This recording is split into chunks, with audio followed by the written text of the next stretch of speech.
সবাইকে অনেক অনেক শুভেচ্ছা। আমন্ত্রণ জানাচ্ছি এসিটিভির নিয়মিত আয়োজন Momtaz herbal products presents star টকে।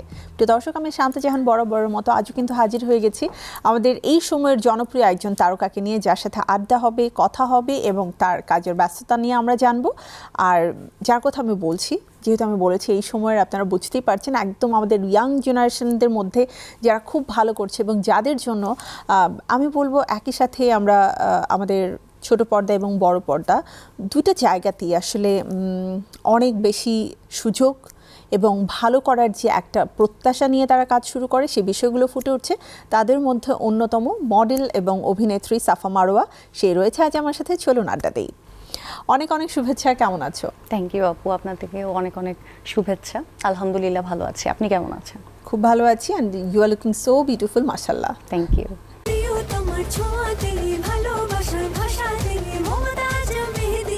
Mumtaz gold number 1 মেহেদি, মানে প্রিয়জন প্রিয়তমার মেহেদি। মডেল এবং অভিনেত্রী, এই দুটো পরিচয়ই তো নিজেকে পরিচিত করতে সবচেয়ে বেশি পছন্দ করো, but at the same time তুমি অনেক ভালো ডান্স করো। সো তুমি কি ডান্সের ছিলে? ছোটবেলা থেকে নাচ শিখে বড় হয়েছো? না, এরকম না, ছোটবেলা থেকে নাচ শিখে বড় হয়েছি, বাট ছোটবেলা থেকে আমি নাচতে পছন্দ করি। আচ্ছা, মানে থাকে না যে ফ্যামিলি প্রোগ্রামে ডান্সের সাইডে অনেক অ্যাক্টিভ, সো এই জায়গা থেকে বা কোনো কম্পিটিশনে স্কুল ভার্সিটির কলেজে সবকিছুতেই তোমার পার্টিসিপেশন থাকতো। ওকে, সো অ্যাকচুয়ালি এটাকেও আমি বলবো, হ্যাঁ প্রফেশনাল ছিলে না, বাট প্রফেশনকে প্যাশন হিসেবে তো তুমি মানে নিয়ে বড় হয়েছো, যেটা এখন তোমার প্রফেশনাল লাইফে অনেক বেশি ইফেক্ট ক্রিয়েট করছে। তোমার মিডিয়া জার্নিটা শুরু হয়েছিল কবে থেকে?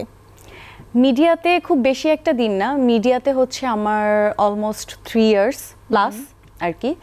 সো মানে after Covid or like Covid পিরিয়ডটার সময় তোমার কাজ করা শুরু হয়? এক্স্যাক্টলি স্টার্টার টাইমটা হচ্ছে তখন। ওকে, সো প্ল্যানিংটা কি ছিল আগে থেকে, এই যে আমি বড় হয়ে একজন মডেল হতে চাই বা আমি নায়িকা হতে চাই, এরকম প্ল্যান কি আগে থেকে ছিল? না, আমার ছোটবেলা থেকে কখনোই এরকম প্ল্যানিং ছিল না যে আমি নায়িকা হব বা মডেল হব। কজ হচ্ছে আমার স্টাডির ব্যাকগ্রাউন্ড হচ্ছে ডিফারেন্ট। তারপর হচ্ছে আমি মিডিয়াতে আসার আগে হচ্ছে আমি কর্পোরেটে ছিলাম। সো ওই কর্পোরেটে যখন আমার হচ্ছে মানে গ্র্যাজুয়েশনও কমপ্লিট হয়নি, সো তখন আমি ডিসিশন নেই যে আমি জব করব। মানে স্টুডেন্টের পাশাপাশি থাকাকালীন সময় তুমি কাজ করতে আগ্রহী ছিলে। সো ওই টাইমে হচ্ছে আমি একটা জবের ভালো একটা অপরচুনিটি পাই। সো এখানে হচ্ছে আমার এন্ট্রি তখন জবে। তো জবে কাজ করতে করতে একটা টাইমে যে আমার যে মানে অফিস ছিল, সো এখানে খুব ইয়াং জেনারেশনের হচ্ছে আমার কলিগসরা ছিল। সো তারা আমাকে অলওয়েজ আর কি বলতো যে হ্যাঁ, ইন্সপায়ার করতো যে তোমার ফেস ভালো, তারপর তুমি মেইনটেইন করতে পারো, সো তোমার হচ্ছে মিডিয়াতে কাজ করা উচিত। ইয়েস, সো এইটা মনে হয় যে তুমি ভালো করবা। সো ওই জায়গা থেকে আসলে টুকটাক কাজ করে স্টার্ট করা আমার জার্নিটা, ওখান থেকে স্টার্ট। শুরুটা হয়েছিল কি দিয়ে? শুরুটা হয়েছিল আই গেস ফটোশুট দিয়েই। আচ্ছা, কোনো একটা ব্র্যান্ডের ফটোশুট দিয়ে, মানে লাইফে ফার্স্ট টাইম হচ্ছে আমি ক্যামেরার সামনে আসি। অফারটা কি করে আসলো, যেহেতু তোমার আগে ওই যে কোনো প্ল্যান অফিস ছিল না? মানে হচ্ছে আমার অফিসে হচ্ছে আমার কলিগরা কেউ ফটোগ্রাফার ছিল বা সবাই মানে ম্যাক্সিমাম হচ্ছে কোনো না কোনো মিডিয়া রিলেটেড ব্যাকগ্রাউন্ডের ছিল বা ওদের হচ্ছে সার্কেল আছে। সো ওই জায়গা থেকেই হচ্ছে আমার কোনো ফটোগ্রাফারের সাথে পরিচয়। সো এখান থেকে স্টার্টিং শ্যুট করা আস্তে আস্তে। তারপর তো আসলে আস্তে আস্তে হচ্ছে অনেক ফটোগ্রাফার, অনেক এজেন্সি, অনেক ক্লায়েন্টের সাথে পরিচয়, এভাবে আর কি আগাচ্ছি। ওকে, অ্যাকচুয়ালি লাইফ খুবই, আমি বলবো যে আনসার্টেইন, কখন আমাদের লাইফে কি ঘটে যায়, মোড় ঘুরে যায়, আমরা একদমই জানি না। লাইক আমি একটা জিনিস বিশ্বাস করি যে নদীও তার গতিপথ পরিবর্তন করে, ঠিক আছে? যে নদীর সূত্রই হয়তো আমরা জানি না কোথা থেকে আসলে উৎপত্তি, তো সেখানে মানুষের জীবন তো বহমান নদীর চাইতে অনেক বিচিত্র। আমারটা হয়তো একটু বেশি ডিফারেন্ট, কজ হচ্ছে আমি পড়াশোনা করেছি এলএলবি নিয়ে, বাট আমি জব করেছি হচ্ছে মার্কেটিং এ। আবার এখন হচ্ছে জবের পর এখন টোটালি মিডিয়াতে কাজ করছি।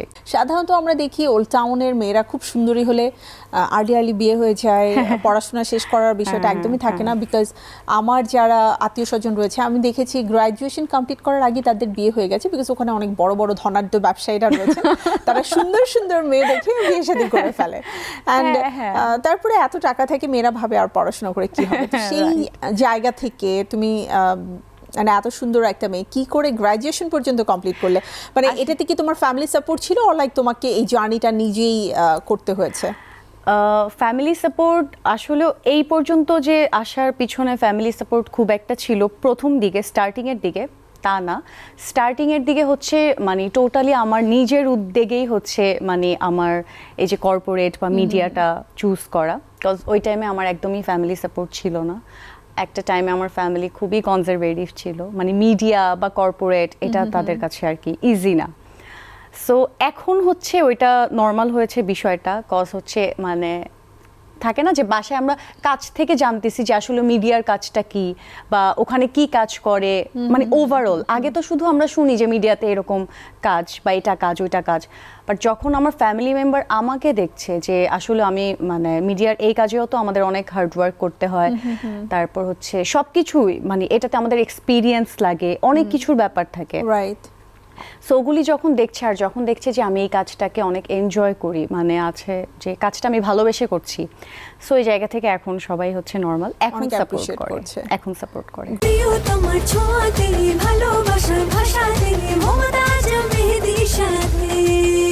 মমতাজ মেহেদি, প্রিয়জন প্রিয়তমার মেহেদি। তোমাকে দেখে আমার অ্যাকচুয়ালি প্রথম থেকে মনে হচ্ছিল যে you are like something different, মানে বাঙালিদের যে ফেস বা যে ধরনের স্কিন টোন থাকে তার সাথে একটু ডিফারেন্ট।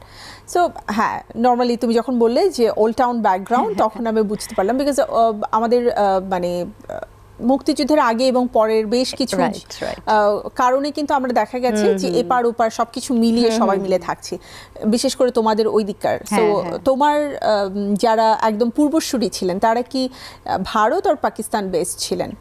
তারা হচ্ছে আমি যতটুকু শুনেছি আমার মানে পূর্ব যে বিহার, বংশের উড়িষ্যা, হ্যাঁ কাশ্মীর। দাদার দাদা তারা হচ্ছে সৌদি থেকে এসেছিলেন। ওকে। তারা ওখান থেকে এসে, তো আমার যে মানে দাদি ছিল এখানে এসে তারপর উনি হয়তো বিয়ে করে তারপর এখানেই সেটেল হয়ে যায় আর কি।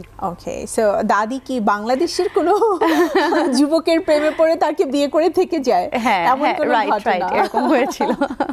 গ্রেট। সো তুমি কি তোমার দাদির মতো হয়েছো দেখতে? নো, আমি আসলে আমার আম্মুর মতো হয়েছি, আমি একদম আমার মায়ের কপি।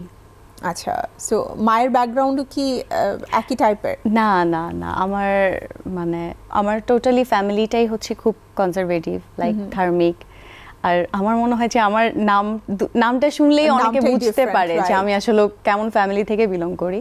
সো আমার যে কাজিন বা আমার ভাই বোনরা আছে সবার নামই না ইসলামিক নাম আর কি, শুনলেই বোঝা যায় যে মুসলিম একটা ফ্যামিলি থেকে বিলং করে।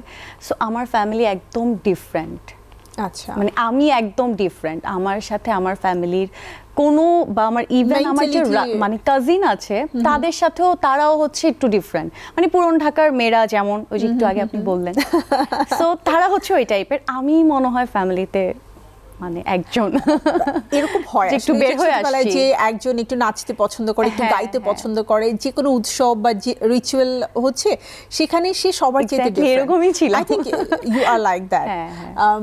যখন অ্যাক্টিংটা শুরু করলে, ইনফ্যাক্ট আমরা দর্দের কথা যদি বলি, দরদ মুভিতে তোমার চমৎকার একটা অ্যাপিয়ারেন্স ছিল। Thank you. সো সেই জায়গা থেকে কি মনে হয়েছে যে আমার জন্য এই জার্নিটা টাফ হতে পারে, বিকজ আমি ওল্ড টাউনের একটা মেয়ে, আমার ফ্যামিলি অ্যান্ড ফ্রেন্ডস যারা আছে তারা এটাকে খুব ইজিলি নিবে না? ওই টাইমে আসলেও যখন দরদের ব্যাপারটা অনেক মানে হুটহাট প্ল্যানের ছিল, ওরকম প্রি প্ল্যান ছিল না আমার জন্য, কজ আর ওই টাইমে হচ্ছে আমি একদম টোটালি ফ্যাশন মডেল হিসেবে কাজ করছি, ইভেন পাশাপাশি আমি জবও করছি। আমি কিন্তু মানে সিনেমা করার আগে জবও করতাম, প্লাস হচ্ছে পাশাপাশি আমি Modeling-টাও। মডেলিংও করতাম। হ্যাঁ, বাট হচ্ছে এরপরে যখন আমার কাছে দরদের অপরচুনিটিটা আসে তখন হচ্ছে মানে আমি একটু কনফিউজড ছিলাম যে আসলেও মানে আমি পারবো কিনা। হ্যাঁ, অফার তো এসছে, বাট আমি আসলে বড় স্ক্রিনে কতটুকু পারবো। তাও হচ্ছে আমার যে আশেপাশের আমার সার্কেল ছিল তারা আমাকে মানে খুব ইন্সপায়ার করেছে বা যে লাইফে সবসময় এরকম চান্স আসে না, আর রিস্ক তো should নিতেই take it, হবে। হ্যাঁ, আর right. যেহেতু তুমি এই কাজ সেক্টরটাতে করছো কাজ already. করছো অলরেডি, সো তুমি যেহেতু এটা পছন্দ করো, তো সবার ওই কথায় যে আমি একটু কনফিডেন্ট পেয়ে, আর আমাদের যে দরদের যে টিম ছিল তারাও আমাকে খুব কনফিডেন্স দিয়েছে তাদের এন্ড থেকে, মানে তারাও সবসময় বলতো যে পারবা, তুমি পারবা। So, ওই জায়গা থেকে আসলে আমার কাজটা করা। প্রথম দিকে একটু নার্ভাস And ছিলাম। একটা বিগ প্রোডাকশন যেখানে আমাদের প্যান ইন্ডিয়ান মুভি ছিল, সো আর্টিস্টরাও ছিল বলিউডের, সো মানে একদম প্রথম স্ক্রিনেই হচ্ছে আমাকে বলিউডের আর্টিস্টের সাথে হচ্ছে স্ক্রিন শেয়ার করতে হয়েছে। সো এই জায়গা থেকে নার্ভাস ছিলাম, কিন্তু পরে সেটে যাওয়ার পর সবার সাথে কথা বলার পর মনে হয়েছে না যে ঠিক আছে, Everything is যতটা fine. ভাবছি আর কি অতটা না। রিসেন্ট কাজের কি ব্যস্ততা যাচ্ছে? রিসেন্ট হচ্ছে সিনেমা করার পর আরও অনেক সিনেমার অফার আসছে, কিন্তু হচ্ছে অ্যাকচুয়ালি প্রথম কথা হচ্ছে যে আমার মনে হয় পার্সোনালি, এটাও আমি বলি যে একটা আর্টিস্টকে সব ধরনের ক্যারেক্টারই করা উচিত, বাট আছে না যে ফেসের সাথে বা একটা লুকের সাথে অনেক ক্যারেক্টার যায় না। সো এইটা আমার সাথে অনেক হয়, বিকজ এটা আমি টিভিসিতেও অনেক ফেস করি এই জিনিসটা, যে মানে তারা বলে যে তোমার লুকটাই না ডিফারেন্ট, সো তোমাকে এই ক্যারেক্টারের সাথে চায় না। মানে চাইলেও তোমাকে যতই মেকআপ করি বা যাই করি, মানে আসে না যে এই ক্যারেক্টার, হ্যাঁ স্ট্রাকচারের ব্যাপার আছে। হ্যাঁ যে তো এই জায়গা থেকে আসলে ওরাও আমাকে এরকম বলে, তো আমিও আবার ভাবি যে আসলে যেটা আসলে আমাকে যাই না ওটা যদি আমি জোর করে স্ক্রিনে করি, মনে হচ্ছে ওটা আমার ভালো হবে না। আর আমি অত এক্সপিরিয়েন্সও নাই আমার লাইফে যে আমি মানে এক্সপিরিয়েন্স হয়ে গিয়েছে এখন আমি যে কোনো ক্যারেক্টার করতে পারবো। সো ওই পর্যন্ত আসলে আমি একটু বুঝে শুনে কাজ করতে চাই, যে কাজটা আসলে আমি করতে পারবো ভালো মতো স্ক্রিনে, অডিয়েন্সরা যেটা পিক করবে পজিটিভলি। সো এটার আশাই আছে, এখন সামনে ইনশাল্লাহ আসবে, সবার সাথে শেয়ার করব। সো এটারই আর কি একটু প্র্যাকটিস চলছে। সো একদম মেইন স্ট্রিম ক্যারেক্টারের জন্য নিজেকে প্রিপেয়ার করছো কিনা? হ্যাঁ, মেইন স্ট্রিম ক্যারেক্টারের জন্যই প্রিপেয়ার করছি, কজ হচ্ছে দরদে যেহেতু আমি একটা ইম্পর্টেন্ট রোল করেছি। সো এরপরে আমার মনে হয়েছে যে আমার অ্যাক্টিং স্কিলটা আরও ডেভেলপ করা দরকার, আরও ওভারঅল যেহেতু আমি বড় স্ক্রিনে কাজ করবো একটু থিয়েটার করা দরকার। সো ওগুলো এখন করছি, যাতে হচ্ছে ইনশাল্লাহ নিজেকে গ্রুম করা। হ্যাঁ গ্রুম করছি, রাইট। সো ওইটা মানে করার পর ইনশাল্লাহ ইচ্ছা আছে যে আমি হচ্ছে মেইন স্ট্রিমেই কাজ করব। আমরা খুব রিসেন্ট জেনারেশন যারা রয়েছে, প্রেজেন্ট জেনারেশনের কথা যদি বলি, দেখি ওরা খুব Pakistani look, Pakistani dress, Pakistani face টাইপের যে মেয়েগুলো আছে তাদের প্রতি তাদের অনেক অ্যাট্রাকশন থাকে। ইভেন তো আমরা মডেল চুজ করার ক্ষেত্রেও দেখি যে একটু ডিফারেন্ট ফেসটাকে তারা এখন চায়। তো সেই ক্ষেত্রে তো তোমার একটা প্লাস পয়েন্ট আছে, যেহেতু তোমার লুকসটা তোমাকে অনেক বেশি সাপোর্ট করছে। বাট এই যে মানে যারা নিউ জেনারেশন রয়েছে, ওই ক্রেজটাকে তুমি কিভাবে হ্যান্ডেল করো? ওই ক্রেজটাকে হ্যান্ডেল করি মিন হচ্ছে যে আমি কিন্তু কাজ খুব কম করি, মানে খুব একটা কাজ করি না।